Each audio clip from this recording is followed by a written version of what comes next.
વડોદરા મહાનગરપાલિકામાં સાદગી સાથે પાલિકા પહોંચ્યા નવા મેયર ગીતાબેન મકવાણા।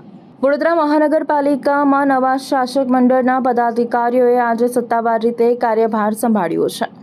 આજે સવારે જ નવા મેયર તરીકે પસંદ થયેલા ગીતાબેન મકવાણાએ સાદગીપૂર્ણ જીવનશૈલીનો સંદેશ આપતા પોતાના પતિ સાથે ટુ વ્હીલર ઉપર પાલિકાએ પહોંચી સાદગીનું ઉદાહરણ પૂરું પાડ્યું છે। સવારે ભગવાન રામના દર્શન કર્યા બાદ તેઓ પાલિકા પહોંચ્યા હતા। તેમની સાથે કાઉન્સિલર શૈલેન્દ્રસિંહ ઠાકોર અને ગોપાલભાઈ ગોહિલ પણ ટુ વ્હીલર પર આવ્યા હતા।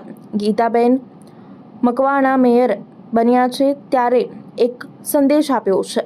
વડાપ્રધાન નરેન્દ્ર મોદીએ દેશના નાગરિકોને પેટ્રોલ ડીઝલ બચાવવા માટે કરેલી અપીલને ધ્યાનમાં રાખીને નજીકના વિસ્તારોમાં ટુ વ્હીલરનો ઉપયોગ કરવાનો પ્રયાસ કરવામાં આવશે। સાથે જ સરકારી વાહનોના વિવેક બુદ્ધિથી ઉપયોગ કરવામાં આવશે અને બિનજરૂરી ઈંધણનો વપરાશ ટાળવામાં આવશે તેમ જણાવ્યું હતું। પરંતુ બીજી તરફ ડેપ્યુટી મેયર આદિત્ય પટેલ અને સ્થાયી સમિતિના ચેરમેન વર્ષાબેન વ્યાસ લાઇટવાળી 4 વ્હીલ ગાડીમાં પાલિકા પહોંચતા ચર્ચા ઉઠી હતી કે હજુ પણ સરકારી ગાડીઓનો મોહ છૂટ્યો નથી।